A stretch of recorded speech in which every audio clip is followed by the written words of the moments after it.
Hello everyone. हम लोग देख रहे थे कि झारखंड में अंग्रेज़ों का प्रवेश किस प्रकार हुआ, उनका औचित्य क्या है और झारखंड में सिंहभूम क्षेत्र में वे प्रवेश करते हैं। तो जिसमें हम लोग देख चुके थे कि सिंहभूम क्षेत्र के अंतर्गत जो राज्य आते हैं उसमें ढालभूम में उनका प्रवेश हो चुका है और पोरहाट में हो चुका है। अब हम लोग तीसरे पॉइंट में देखेंगे हो देसम, यानी कि कोल्हान क्षेत्र में, कोल्हान राज्य में कैसे अंग्रेज़ों का प्रवेश हुआ और वे यहाँ पे क्या क्या करते हैं। तो चलिए स्टार्ट करते हैं। तीसरा पॉइंट, हो देसम या कोल्हान। हो लोगों का निवास स्थान हो देसम। हो देसम हो जाति का देश, हो देसम मतलब हो जाति का देश। कोल्हान यानी कि कोल स्थान के नाम से जाना जाता है। हो देसम कोल्हान पर मुगलों या मराठों का कभी अधिकार नहीं रहा था। तो मुगलों और मराठों का वहाँ पे कभी अधिकार नहीं रहा था। यद्यपि पोरहाट के सिंह राजाओं का इन पर प्रभाव पड़ा था। सिंह राजाओं का पोरहाट पर प्रवेश पड़ा था पर कोल्हान पे नहीं पड़ा था। कि वे सिंह वंश के समक्ष थे। यद्यपि पोरहाट के सिंह राजाओं का इन पर प्रभाव पड़ा था कि वे सिंह वंश के समकक्ष थे, न कि अधीनस्थ। वे सिंह राजाओं को कोई नियमित कर नहीं देते थे। तो क्या करते थे, कभी नियमित कर नहीं देते थे, केवल समय समय पर कुछ भेंट उपहार दे दिया करते थे। बाह्य नियंत्रण से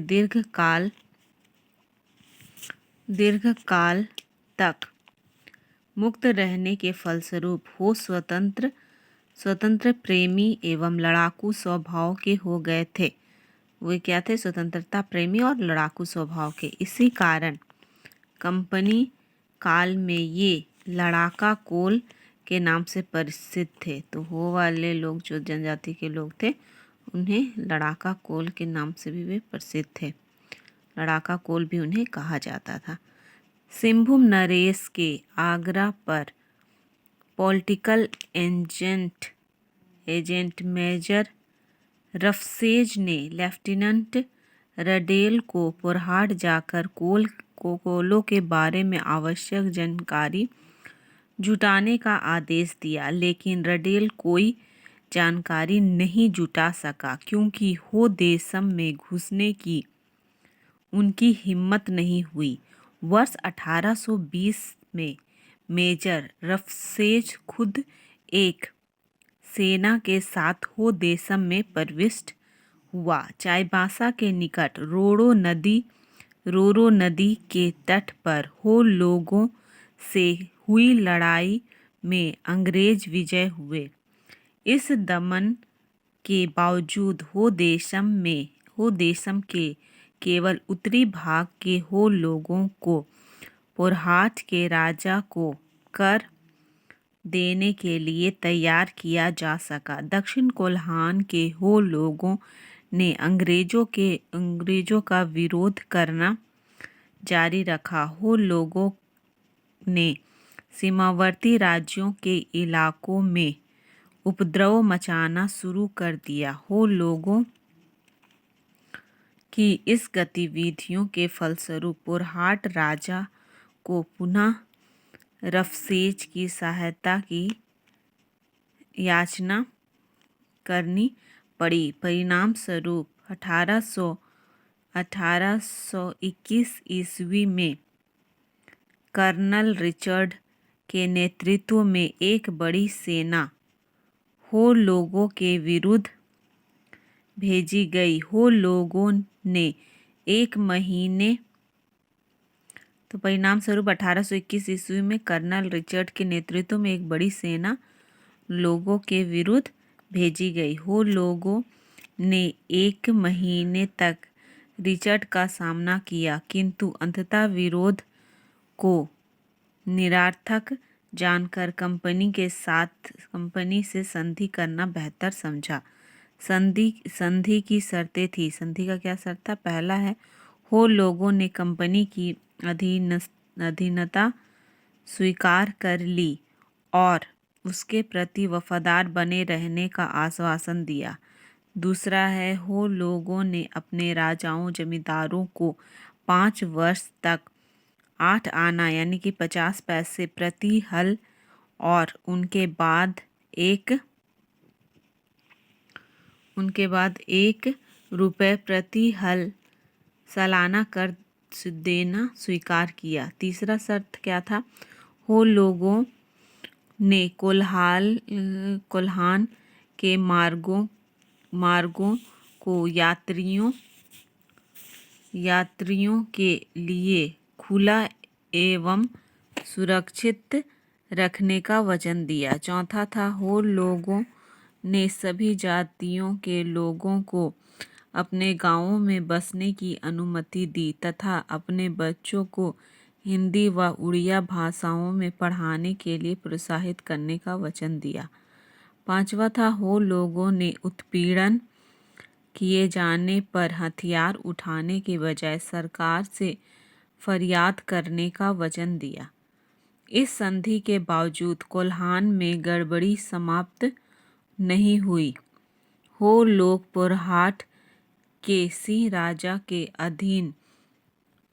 अधीन रहने को तैयार नहीं थे। उनकी अनिच्छा एवं असंतोष ने शीघ्र ही सीमावर्ती राज्यों के इलाकों पर आक्रमणों का रूप ले लिया। 1831-32 ईस्वी में हो लोगों ने कोल्हान विरोध में सक्रिय भाग लिया। उनकी इन हरकतों ने कंपनी को एक बार फिर से उनके विरोध सैनिक कार्रवाई करने के लिए बाध्य किया। दक्षिण पश्चिम सीमांत एजेंसी के गवर्नर जनरल के एजेंट मेजर T.N. विल्किंसन की सलाह पर 1836 ईस्वी के अंत में एक ब्रिटिश फौज कर्नल रिचर्ड के नेतृत्व में कोल्हान में प्रविष्ट हुई। 4 महीने के संघर्ष के बाद फरवरी 1837 ईस्वी में हो लोगों ने